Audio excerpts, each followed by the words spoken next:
Yes, recording's in progress. Thank you. little, little Zoom lady. We're listening to the Doors, mainly because the floor and the ceiling and the windows and the door and the other house components are being quiet today. Today's topic is, I'm calling it Previously On. Excuse me, and it's about backcover copy. Again, yes. Why? Because I still need to learn about it. And why should I be the only one? So I'm going to share. I've done all this research, and now I'm going to, there's a line that some authors use when they're speaking about their work. I suffered through all this research, and now you will too. And that's what happens when an author basically has done a lot of research and they put all their research in the book, whether it's actually useful to the story or not. I'll give you some examples. In The Augmented Man, there was an awful lot of research that I had to do because I was actually learning the stuff that's in that book as I was writing the story, or right before I wrote the novel. And one of my big debates was how much of this is actually useful. Well, I talked with a lot of readers, first readers, and they said, what is all this in here for? And I said, well, let me ask you this. If Major Donaldson basically just said the augmented men are these big, huge guys who can do incredible things, would you have accepted it? Would you have, whatever else that happens in the story, would you have just said, yeah, okay? And they all of them, several of them, kind of chuckled and said, well, no, that's why it had to be in the story. And that was only a small piece of all the research that I did. So,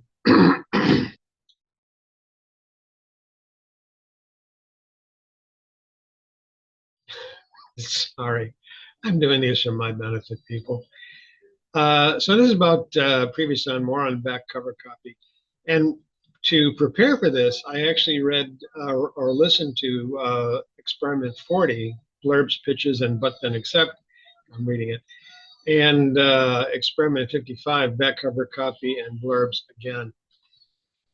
Because I still am learning from those things. But here's what I've learned most recently. Do you remember, because I don't think they do it anymore, it used to be on television shows. If shows premiered, not premiered, but if shows were on the air once a week instead of being able to stream them through something like Netflix or Amazon or whatever, HBO. But when they were on one episode a week, they would often have the very first few minutes of the show previously on. And they would recap everything you needed to know to be ready for that story right there. It occurred to me as I was studying these Previously On that they are essentially back cover copy. What happens is in these Previously On, the writer, the director, whoever puts those together, they are giving you all the plot points that you need and hopefully a little bit of character development so that you are emotionally attached to what's happening with that character and you want to read or watch the rest of, or the new episode that you've just tuned in on. I don't think that's something that's necessarily happening with streaming or being able to binge because you just go one after the other. There's no need for Previously On. However, in the old days, yeah, you did need that kind of stuff, especially if the storyline, the story arc of the series had separate element. The separate episodes of the story were basically chapters in that greater story arc. getting back to writing a back cover copy, imagine that you want someone who does not know you, does not know your work, or maybe knows your work a little bit. You need to communicate to them the major plot points of this story, not something previous, but of this story, and enough character to get them to want to care about the character in this situation and buy the book. Hang on a second.